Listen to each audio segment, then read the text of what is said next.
So now, ang naglalaro ngayong gabi ay mga guwapo at magagaling na basketball players from Lyceum of the Philippines at College of St. Benilde.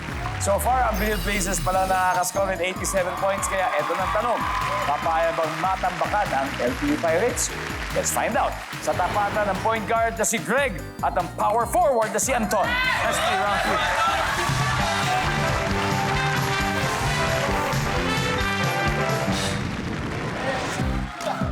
Yan. So, sa Mabalacat, Pampanga ang hometown po ni Greg. Greg, gusto mo bang batiin yung mga kababayan natin doon? Yes, binabati nga po pala yung mga yung airpod ko tsaka yung airmat ko. Tsaka yung mga tropa dyan sa Mabalacat, Pampanga. Yan. Hello po sa inyo dyan. At si Anton naman ay dati pong member ng UP Fighting Maroons. Isa po siya sa newest members ng Blazers. Pero isa sa pinaka magaling daw sumayaw. Ito, meron tayong resibo dyan. Panoorin muna natin ito.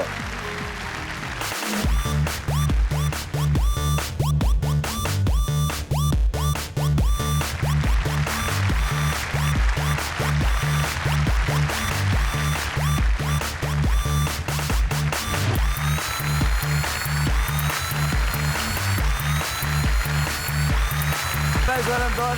No, talaga, game na game si Anton. And I'm sure, game na game din siyang sumagot sa final at ang mga top answers. Good luck, guys. Top 8 answers are on the board. Here's your question. Fill in the blank. Gusto kong maputi ang aking blank. Go. Greg. Kutis. Kutis. Okay, gusto ko maputi ang aking kutis.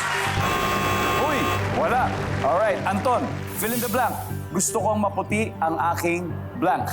Ngipin. Ngipin. Ngipin. Alright, nandyan ba ang ngipin? Alright, nandyan ang ngipin. Anton, pass or play? Play. Alright, let's play round 2. Let's go, Anton. Let's go, Blazers.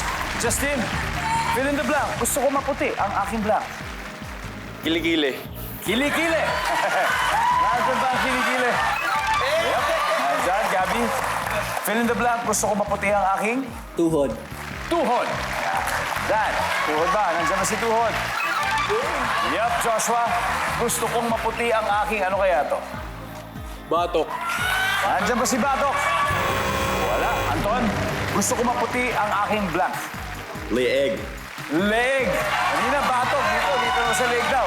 Nandiyan ba ang leg? LP Pirates, time to huddle. Justin, kailangan sagot mo to. Fill in the blank. Gusto kong maputi ang aking blank. Bok. Buhok! Baka gusto mo maging blank. Pwede. O kaya, parang George Clooney. O, di ba? Nandyan ba ang buhok? Walang buhok. LP Pirates, Kyle, ano kaya to? Fill in the blank. Gusto ko maputi ang aking Damit. damit, John. Kutis na, kutis. Kutis din. Kutis. Kutis. Greg, ano pa kaya? Ano pa kaya pwedeng maging maputi? Na magugustuhan mo? Sapatos. Sapatos. Oo. Baklod, final answer sa'yo. Fill in the blank. Gusto kong maputi ang aking blank. Sapatos, Kuya Den. Sapatos. Kayo ba, pag bago mag-game, kailangan nasa rule ba ng coach sa kailangan maputi rin yung sapatos? Siguro mas kailangan namin yung mas maputing sapatos pag sneaker. Pag poporma kami before the Poporma game. na, yan, bago pumunta sa laro. Alright, eto from personal experience. Kailangan, sabi po nila, gusto maputi ang sapatos. Survey, sir. Ano kaya yung hindi pa natin mga nakuha? Everybody, number 8, please. The Mets, sinagot ni Kyle. Number 7. Puwet. Number 5. Singit. Number 4. And finally, number 1. Mukha o pisngi. Okay lang, okay tayo. Sabagay, ang pukis kasi hindi body part. Kaya gano'n. Anyway, tuloy pa rin ang winning streak ng Benilde Blazers. Meron na silang 122 points. Ang LPU Pirates, wala pa rin. Kaya guys, kakailangan, galaw-galaw tayo. Habol tayo, ha? Babawi daw sila sa double points round sa pagbabalik ng Family